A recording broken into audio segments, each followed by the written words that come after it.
Honorable Simon Birmingham, the Australian Minister of Trade, Tourism and Investments, Mrs. Bunty Chan, Honorable Consul General Australia, consular representatives from other consulates, industrialists, educators, trade experts and friends. It's a pleasure and honor to be in front of you today to discuss the strengthening partnership between India and Australia. I thank Asia Society for putting together this August gathering consisting of leading business persons and thought leaders from both Australia and India.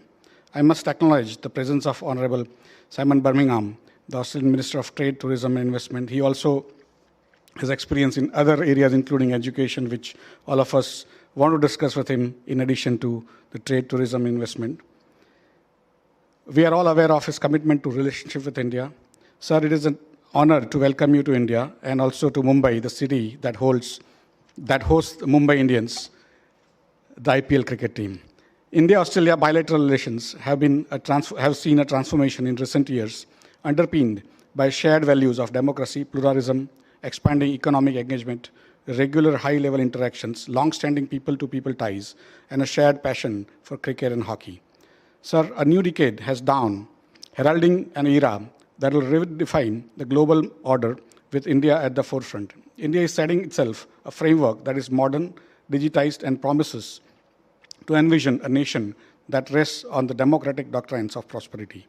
The government has been proactive in introducing several reforms that have reinforced the very foundation of the Indian economy, which is based on equity, equality, and enterprise. India is one of the fastest growing major economies and yet on the cusp of a major transformation. India is now almost a $3 trillion economy with the potential to achieve $5 trillion by 2024.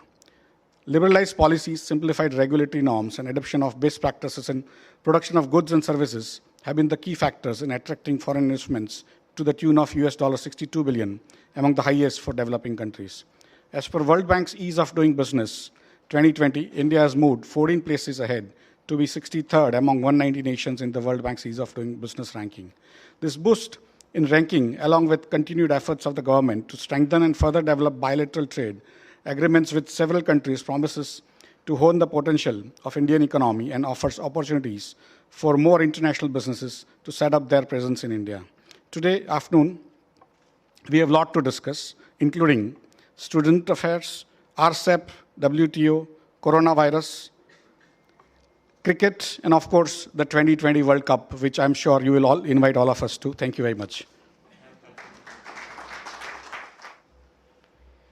Thank you very much, Ashish, for your welcome, and Bunty, to you, thank you. It's a pleasure to once again address the Asia Society and to do so here in India from Mumbai with such a distinguished audience here.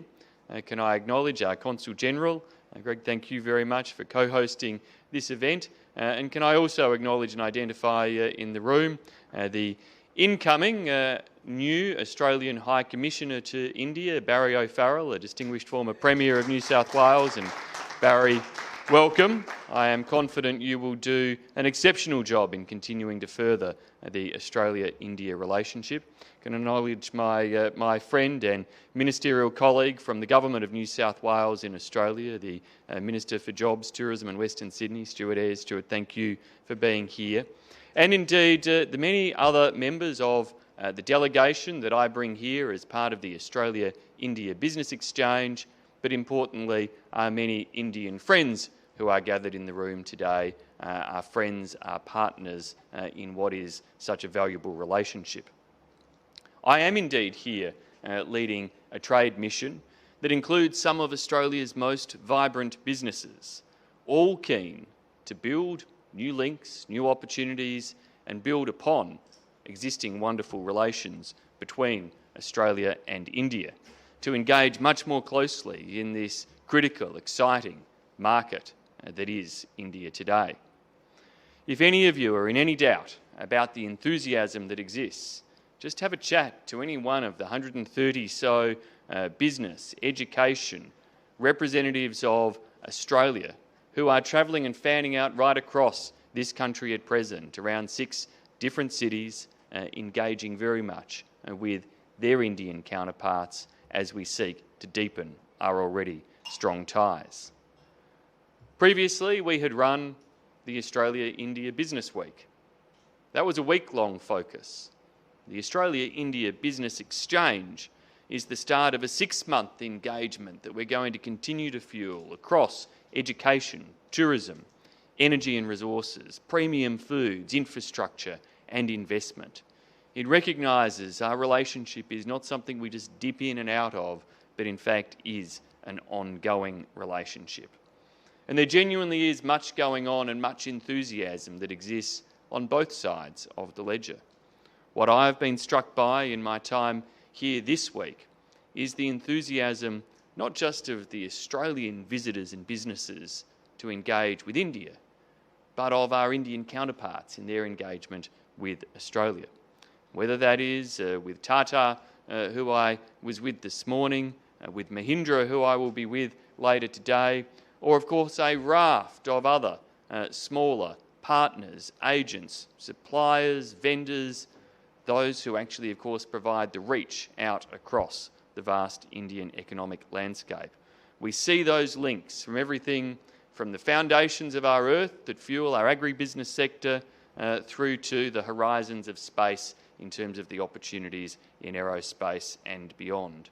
With so many cross-cutting interests, what Australia and India offer each other really is economic depth and huge potential for us to keep helping each other as India continues to grow. Because India's growth is not only great for India, it is also important for Australia. But we do this indeed at a time of global shock and the shocks that economies do face from time to time. The coronavirus outbreak, or COVID-19, is inflicting pain on the global economy right now, in addition to, of course, terrible human cost and public health challenge. From an Australian perspective, the near cessation of movement of people out of China is having profound impacts on parts of our education and tourism sectors. A crash in Chinese consumption is flowing through into numerous premium agricultural products.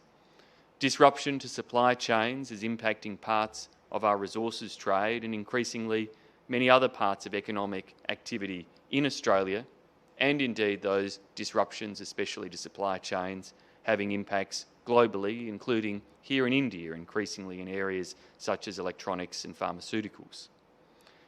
At times like these, at times of global challenge and disruption, it's imperative that we don't lose sight of the economic policies that have delivered the world far greater economic growth and therefore human prosperity in recent decades. It is always tempting for some to suggest that at times of threat such as COVID-19, nations should look inwards. But it is through looking outwards, particularly by supporting global markets and international trade, that the world has lifted hundreds of millions of people out of poverty and provided the opportunities for longer, better lives that come with that. Modern Australia is a nation that is consistent when it comes to supporting those policies of looking outwards and embracing open trade and markets. We know, as a medium-sized economy and an island nation, with long distances to many of our markets, that the overwhelming characteristic that supports our economic growth and our vibrant Australian society is to have an open and stable international environment. One in which we can predictably make our way, in which the rules of the road are well understood and all players, big and small, work fairly to support their national growth. As we all know, we're living through challenging times, not just of coronavirus, but in terms of the global economy. Challenges also rich and laden with opportunities. Rapid technological transformation, global power realignments, climate change, challenges to existing financial or economic architecture, slower than hoped for growth in cases. These are all real 21st century challenges to which we must all continuously adapt and adopt. The region in which many of these changes are happening fastest is, of course, our own vibrant Indo-Pacific region, an economic and geostrategic framework that is shared by Prime Ministers Modi and Morrison. In November I spoke to the Australia-India Business Council, where I considered the huge change that has taken place in our two countries since the 1980s and the potential for even more significant growth in the years ahead.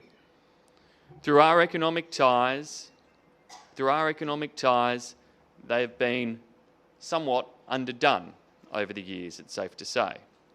Australia and India, we though have recently begun to make up for the lost time. Our two-way trade, pleasingly, has doubled in the last 5 years. So too has our two-way investment flow. Our economies are more complementary than they are competitive. Australian resources fuel India's needs to continue to expand its manufacturing base.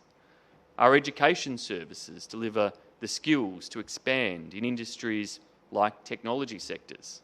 Our investment is delivering India more modern infrastructure. And as India's consumer base continues to grow, our premium producers of food, wine and wellness products are all well placed to meet India's growing demands. Equally, India's manufacturing, India's technology and India's investment are crucial inputs to Australia's ongoing success. But the change and transformation taking place across the Indo-Pacific is far broader than any two countries, far broader than Australia and India, even far broader than the United States and China. That's why Australia engages so strongly on international trade and investment issues right across the world, and particularly within our region. It is why we pursued and have delivered on the Trans-Pacific Partnership. It's why we continue to participate in the Regional Comprehensive Economic Partnership. And it's why we are engaged in numerous bilateral agreements or, of course, amongst the world's most active participants in the World Trade Organization. These frameworks of international collaboration and cooperation on trade are central to two pillars that Australia holds dear when it comes to the trade landscape: openness and rules. Openness reduces costs by allowing the most efficient distribution of resources. Openness encourages competition that fuels innovation and productivity. Openness fosters integration that enhances understanding between nations and peoples. Rules give stability, which in turn enhances confidence to drive investment. Rules can facilitate development by accommodating countries with different needs or capabilities. Rules protect the weak from the mighty, who may otherwise abuse their market power. Our urging to all nations is to support both openness and rules. That is why we urge countries to help modernise the World Trade Organization and its functions, to embrace rules that eliminate or reduce distortionary behaviour, and to pursue greater openness in their dealings with one another. Not everyone, not even great friends and partners like Australia and India, will easily agree to the same rules or the same degree of economic openness. But we should stand firm in the face of coercive behaviour in all of its forms. And we should continue to embrace openness amongst each other, especially where we are confident of the fair approach brought by each other. We respect India's current decision that the time is not right for it to join RCEP. That decision is India's right to make. Of course, it would be a better, stronger regional agreement with India in it, which is why we will continue to encourage participation and urge all RCEP parties to maintain the dialogue to invite India to do so. But whether India is in RCEP or not, Australia will continue to work with India to deepen our economic ties, just as our India economic strategy envisioned. Through RCEP negotiations, Australia and India came a long way towards concluding an agreement between each other.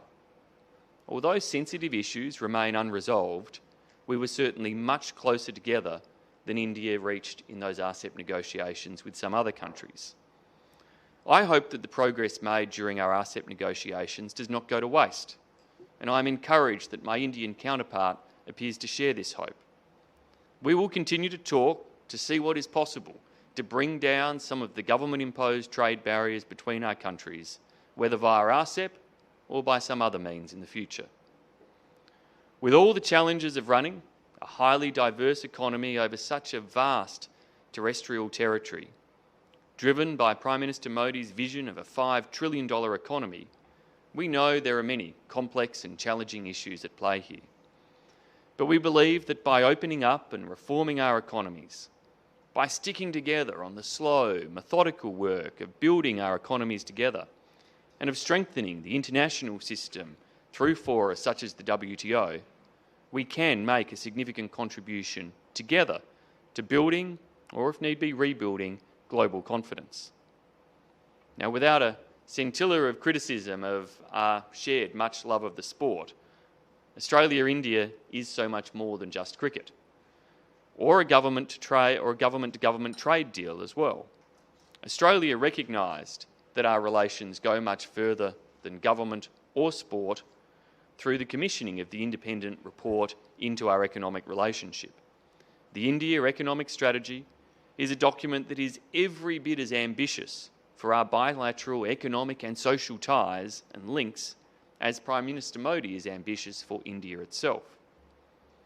Our AIBX business mission here is part of our attempt to radically lift Australia's India literacy as we move to dramatically increase trade and investment ties between our two countries.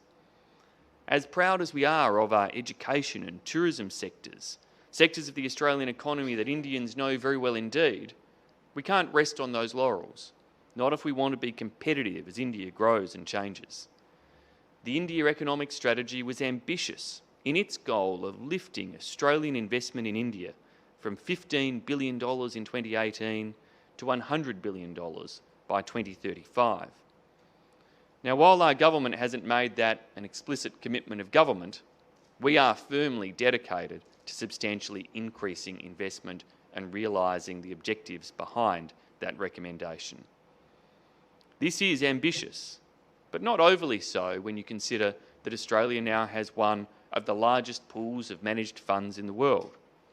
And India has been making such great strides under Prime Minister Modi's leadership to encourage inward investment by making its regulatory system clearer. This has already yielded dividends when we've seen the US $1 billion investment by Australian Super into India's National Infrastructure Investment Fund. On top of this, many other Australian superannuation funds are looking at opportunities to diversify into India, and we continue to encourage their consideration of those possibilities and pursuit of them where they stack up. The India strategy identified 10 priority sectors within the Indian economy, not least of which is energy and resources, as India continues to undergo such social and economic dramatic transformations. As we have made clear, we understand that India has to be understood in many ways as a collection of powerful and vast regional economies as much as it is a national entity. Western Australia's development of a sister state relationship with Andhra Pradesh is an example that springs quickly to mind, as does my own home state of South Australia's ties with Rajasthan. But they are far from their own, as each of our states and many of our businesses identify the opportunities to target their relations in India and to your states and communities and cities. And Australia's importance, I'm pleased to say, is conversely recognised by India. The Modi government has commissioned an Australia economic strategy to complement and respond to our own efforts to dramatically deepen our bilateral ties. Both sides are recognising our common ground in meetings at ministerial and prime ministerial level over recent years. We genuinely believe there is much we can do together to strengthen our region and the world. Notwithstanding India's reservations about RCEP, we believe there is substantial room for us to work together to promote stronger economic links across the Indo-Pacific that will benefit both our countries and the region as a whole. Australia will, consistent with our values and lessons learned over the years, continue to advocate for trade liberalisation where we can agree, even accepting that that is a challenging environment in some domestic constituencies here in India, and acknowledging the fact that we will disagree from time to time. But in the broad, in security, in common need for a strong and predictable global economic background, in other fields like science and technology, and in our common goals for education, Australian and Indian interests run very much side by side. The Australia-India relationship is one of enormous potential. It is one that stretches back a long way. It has come so very far. We have increased the tempo so much in recent times, but there is so much more that we can still do. As India continues its extraordinary transformation of its economy and presents so many new opportunities to its people in doing so, Australia stands firm as a partner, wanting to help and play a role in that growth, knowing that as we look to the future, the strength of India, the strength of our relationship bodes well for the strength of our region and our collaboration for many years to come. Thank you very much for the chance to be with you today, and I look forward to an engaging Q&A session to come. Thank you.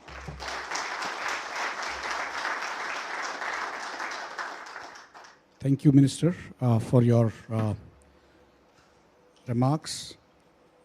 We are eager to discuss with you many things, and we have so many people to ask you questions. But before I open the floor, one thing I want to ask you is, what are the short-term and medium-term sort of outcomes or worries about the coronavirus you mentioned in your speech?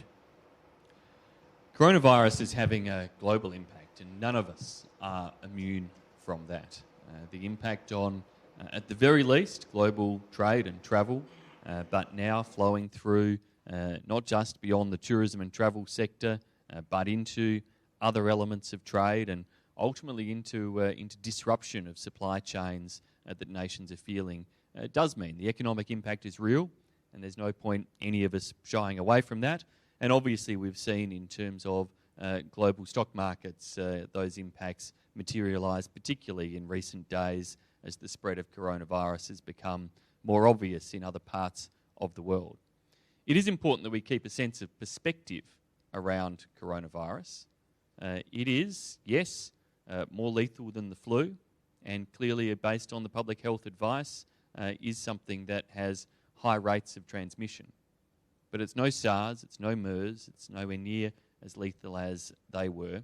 And so we need to make sure that as we manage it, and in Australia we've done so successfully in terms of containment strategies, if those strategies need to adjust and adopt, that we do also reassure people on the way through in terms of the capability of public health systems and governments to be able to manage this, to keep the sense of perspective about it as to where it is, so that we can manage to maintain that openness of trade and investment and people-to-people movement around the world.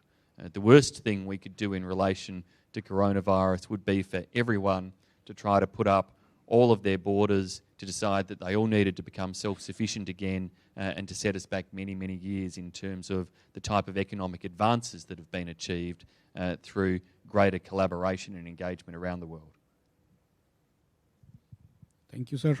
Now I open the floor. There. Thank you, Senator Simon. Your country is a powerhouse in mineral wealth, and so is India. And I'm sure you must be making, you make excellent mining equipment. That would be a good market in India if you export your mining equipment, because India wants to manufacture value-added products from its minerals. Thank you. That's it's an outstanding point to make, that Australia doesn't just export resources anymore. We also don't just export food or commodities in grains or the like anymore. We absolutely export the services and the skills that have made us successful in those sectors.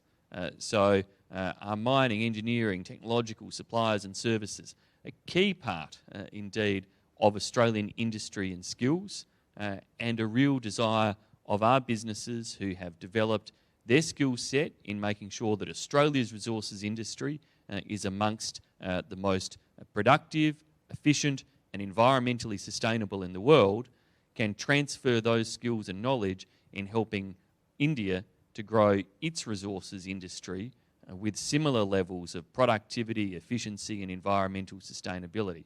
The same can be said in terms of knowledge transfer in agriculture, that the business exchange opportunities are firmly ones where we help and ensure that some of our businesses may not be selling goods, but they're definitely selling know-how that helps to fuel the growth elsewhere in the Indian economy. Hi.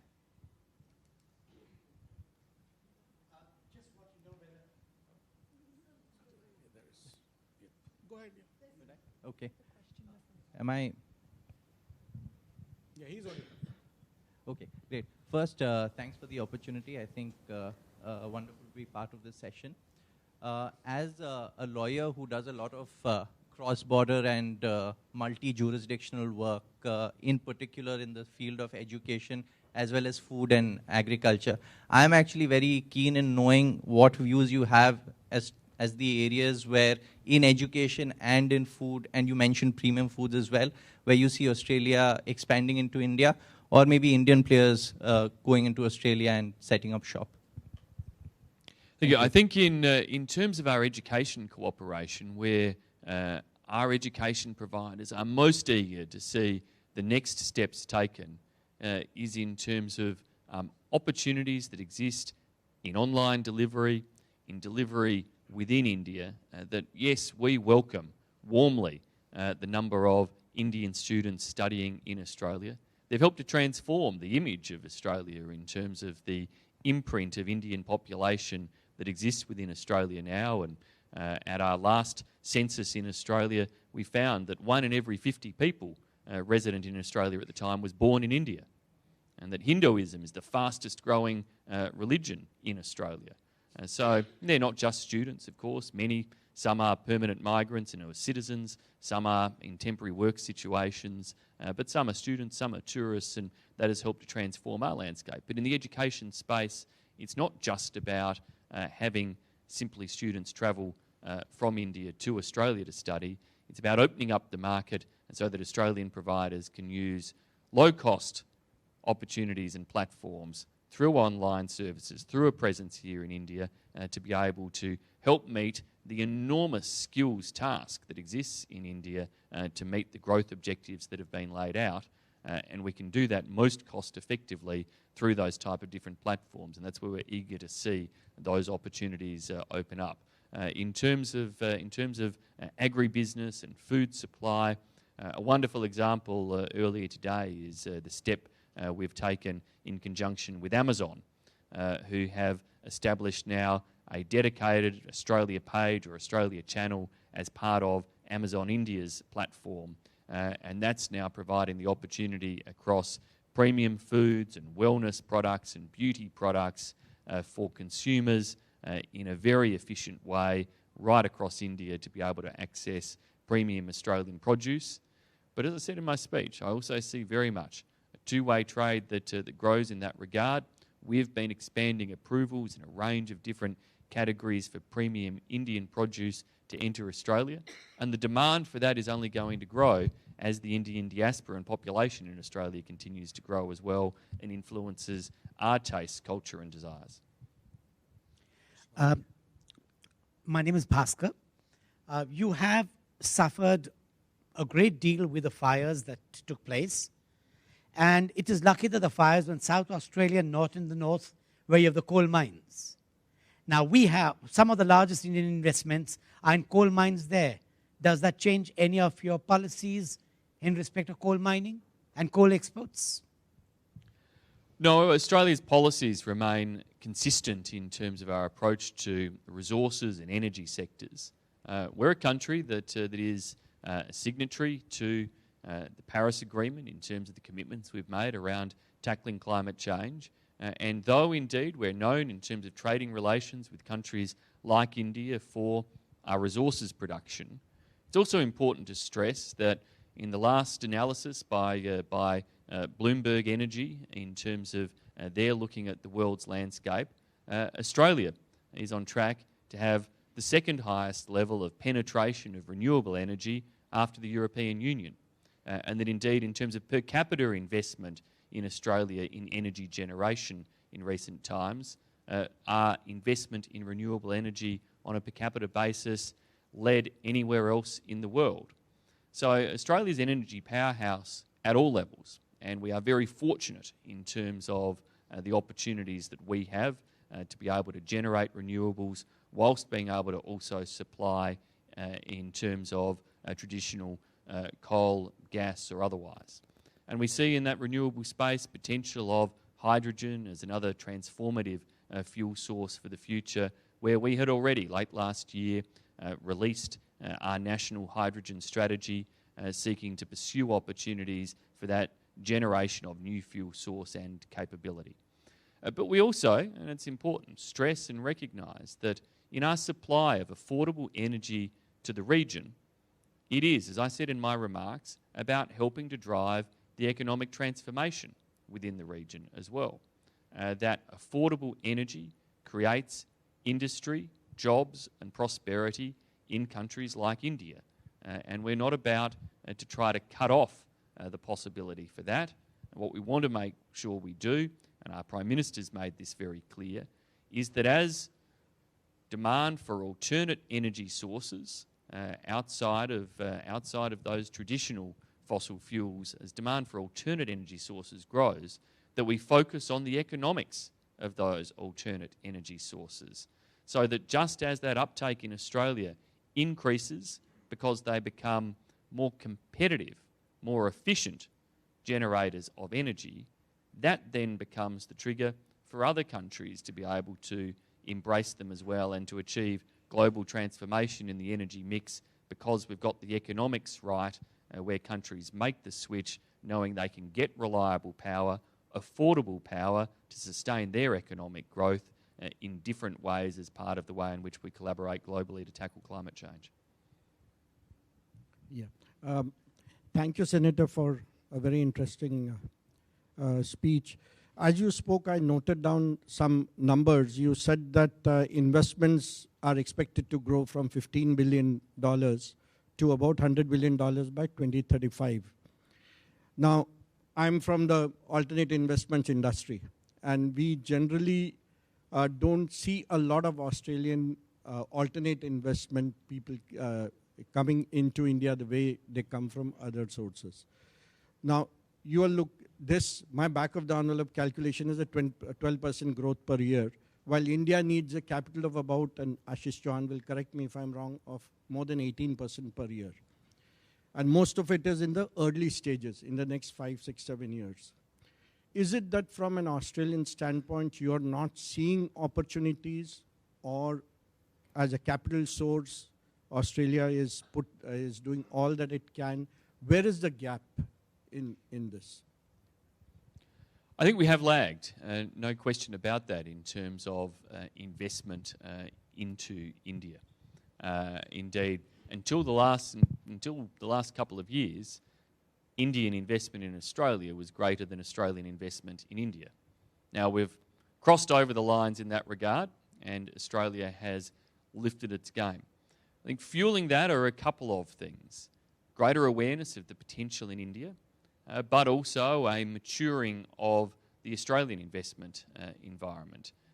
Our superannuation funds or pension funds have now reached a critical scale and mass where the capital they have that is in search of a home certainly can't find a sufficient home to deliver sufficient returns on investment purely in Australia. So increasingly, they are now engaging more around the world, catching up with perhaps where others, such as Canada's pension funds, got to at an earlier stage of their development and growth in their scale. So I think that that means that Australia's ability to invest overseas has now caught up more closely with the needs of India. And I think from that then comes that awareness, that literacy, that education, that understanding piece that is necessary for others to step in. I referenced in my remarks there the $1 billion US commitment that Australian Super has made into India's National Investment and Infrastructure Fund. That is definitely going to be a leader in terms of changing the thinking of other Australian superannuation providers in terms of the opportunities that exist in India. It will spark others to increase their literacy and understanding. At the same time, we see Macquarie, one of our leading national investment powerhouses and infrastructure suppliers, take a much bigger stake in terms of road networks here in India and participating very much in the economic reform that's underway in India through substantial investment. So I think we now have the flagship movers, if you like, in terms of investors from Australia into India, and those flagship movers will absolutely be charting a course that will give confidence for others to follow, and to the growth we've seen, I expect will tip up even further in the next few years. Thank you, sir. I think the food is getting cold, and so I would invite Bunty. Anyone having any questions, we can of course discuss during lunch. Probably Honorable Minister has other engagements in Mumbai and is kind of going from one place to another, largely spending time in traffic jam. I'm sure next time he comes, he will travel by metro. Thank you, sir. I've seen it under construction. Look forward to it. Thank you, everybody.